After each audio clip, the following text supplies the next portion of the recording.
Good morning बच्चों।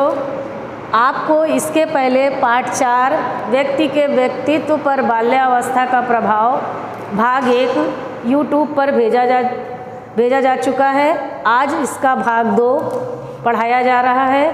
भाग 1 में आपने पढ़ा है व्यक्तित्व का अर्थ, दूसरा टॉपिक पढ़ा है बाल्यावस्था में व्यक्तित्व को प्रभावित करने वाले कारक और तीसरा टॉपिक है श्रेष्ठ व्यक्तित्व की विशेषताएं। आज उसी के आगे का पढ़ाया जा रहा है, जिसमें कि आपका है व्यक्ति के व्यक्तित्व पर वंशानुक्रम एवं वातावरण का प्रभाव। इसको हम 2 भागों में पढ़ते हैं। पहला भाग है व्यक्तित्व पर वंशानुक्रम का प्रभाव। वंशानुक्रम मीन्स हेरिडिटी, आनुवांशिकता, माता पिता के द्वारा संतान की जैविकी तथा मनोवैज्ञानिक विशेषताओं के हस्तांतरण को सूचित करता है। यानी कि वंशानुक्रम जो है व्यक्तित्व को बहुत अधिक प्रभावित करता है। व्यक्ति के व्यक्तित्व पर वंशानुक्रम का प्रभाव निम्न प्रकार से पड़ता है, जिसका कि पहला हेडिंग है आपका लिंग भेद का निर्धारण, अर्थात व्यक्ति के लिंग का निर्धारण पिता के गुणसूत्रों द्वारा होता है, जिससे कि व्यक्ति के व्यक्तित्व पर बहुत अधिक प्रभाव पड़ता है। और दूसरा है आपका शारीरिक विशेषताओं पर प्रभाव।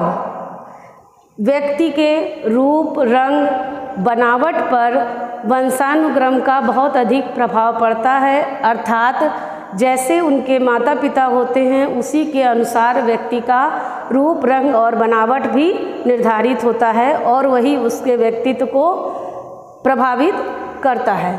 अगला है आपका बौद्धिक प्रतिभा का प्रभाव। व्यक्ति की बुद्धि, स्वभाव और प्रतिभा का निर्धारण भी वंशानुक्रम पर ही निर्धारित करता है। अगला है स्वभाव का निर्धारण। स्वभाव मीन्स नेचर, यानी कि माता पिता के द्वारा हेरिडिटी में जो बच्चों को स्वभाव प्राप्त होता है उसी के द्वारा उसके स्वभाव का निर्धारण होता है। यदि माता पिता अंतर्मुखी यानी रिजर्व नेचर के होते हैं तो बच्चे भी उसी नेचर के निकलते हैं। अगर माता पिता सामाजिक होते हैं तो बच्चे भी समाज में अच्छी तरह से अपने को एडजस्ट कर लेते हैं। अगला है आपका सेकंड इसका भाग है व्यक्तित्व पर पर्यावरण अर्थात वातावरण का प्रभाव। व्यक्ति केवल अपने वातावरण की ही उपज होती है, अर्थात शिशु को हम अपनी इच्छा के अनुसार विकसित कर सकते हैं, केवल उसे उचित वातावरण ही देना आवश्यक है। यदि हम चाहें तो अपने बच्चे को उसी अनुसार ढाल सकते हैं जिस अनुसार हम चाहते हैं। माता पिता, परिवार तथा स्कूल का बच्चे पर बहुत अधिक प्रभाव पड़ता है। विशेषकर माता पिता का बच्चे के व्यक्तित्व पर बहुत अधिक प्रभाव पड़ता है। अगला आपका टॉपिक है व्यक्तित्व के विकास की विभिन्न अवस्थाएं, यानी कि पर्सनालिटी को डेवलप होने की कुछ स्टेप्स होते हैं, जिनका कि पहला स्टेप है आपका शैशवावस्था, जो कि जन्म से 2 वर्ष तक की मानी जाती है। इस अवस्था में बालक जो है उस पर परिवार का बहुत अधिक प्रभाव पड़ता है। परिवार में वह जैसा देखता है उसी का अनुसरण करता है। और दूसरा है आपका बाल्यावस्था, जो कि 2 से 12 वर्ष तक की मानी जाती है। इस अवस्था में बच्चा स्कूल में प्रवेश कर लेता है तथा उस पर स्कूल तथा स्कूल के साथियों का बहुत अधिक प्रभाव पड़ता है। अगर उन्हें अच्छे साथी मिल जाते हैं तो वह अच्छे व्यक्तित्व का ढल सकता है।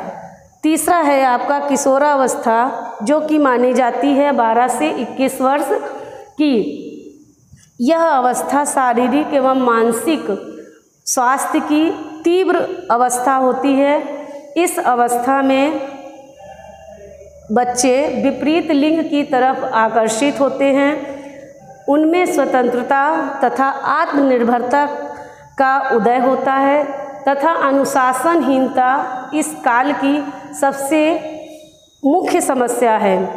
अगला है आपका प्रौढ़ावस्था, जो कि 21 से 45 वर्ष की मानी जाती है। इस अवस्था का व्यक्ति पूर्ण व्यक्ति के रूप में हम उसे परिभाषित कर सकते हैं। इस अवस्था में व्यक्ति अपने कर्तव्यों का पूरी तरीके से निर्वाह करना सीख लेता है, स्वावलंबी बन जाता है तथा वातावरण के साथ अपने को एडजस्ट कर लेता है। अगला है आपका बाल्यावस्था, अच्छी आदतों के निर्माण की उत्तम अवस्था। बाल्यावस्था जो कि आपको पहले बताया जा चुका है, जो कि 2 से 12 वर्ष तक की होती है, अर्थात इस अवस्था में हम बच्चे पे जो भी अच्छी आदतें निर्मित करना चाहते हैं वह कर सकते हैं। इसलिए इस काल को अच्छी आदतों के निर्माण की उत्तम अवस्था कहा गया है, जिसमें कि पहला है शारीरिक विकास। इस अवस्था में बच्चे की शारीरिक क्षमता बढ़ जाती है, वह अपने सभी कार्य स्वतंत्र रूप से कर लेता है। अगर हम इस अवस्था में चाहें तो बच्चे में नियमित शौच, नियमित समय पर सोना, जगना, यानी जो भी अच्छी आदतें हैं उन अच्छी आदतों का हम निर्माण इस अवस्था में कर सकते हैं। अगला है आपका मानसिक स्वास्थ्य। बाल्य अवस्था में बच्चे को हम जिस तरह से चाहें उस तरह से ढाल सकते हैं। इस अवस्था में स्कूल के अध्यापक तथा स्कूल के साथी उनके मानसिक विकास में बहुत अधिक योगदान करते हैं। अगला है आपका सामाजिक तथा सांवेगिक विकास। बाल्यावस्था में बच्चा अपने को समाज में किस तरह से एडजस्ट करना है तथा अपने संवेगों पर किस प्रकार से नियंत्रण करना है, यह सब उसमें विकसित किया जा सकता है। अगला है नैतिक विकास। नैतिक विकास अर्थात बच्चे सामाजिक नियमों को सुनिश्चित रूप से मानते हैं तथा उसके दिशा निर्देशों को अनुकरण कर लेते हैं।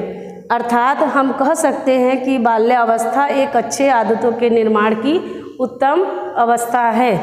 अगला है बालक के विकास में खेलकूद का महत्व। बालक के विकास में खेलकूद का बहुत अधिक योगदान होता है, क्योंकि खेलकूद से शारीरिक परिश्रम एवं व्यायाम सभी हो जाते हैं, जिससे शरीर स्वस्थ रहता है। बच्चे खेलने से उनमें स्वस्थ प्रतिस्पर्धा, टीम की भावना, सहयोग की भावना, आत्मसमर्पण की भावना, ये सभी गुण उसके अंदर विकसित होते हैं तथा वह अपने पर नियंत्रण करता है तथा घबराहट को भी नियंत्रित रखने में समर्थ होता है। यह आपका चौथा लेसन व्यक्ति के व्यक्तित्व पर बाल्यावस्था का प्रभाव यहाँ पर समाप्त होता है। धन्यवाद। अगर होगा तो काट दीजिएगा। देवाड़ी इंटर कॉलेज के चैनल को सब्सक्राइब करें ताकि आने वाला सभी नोटिफिकेशन आपको प्राप्त हो सके।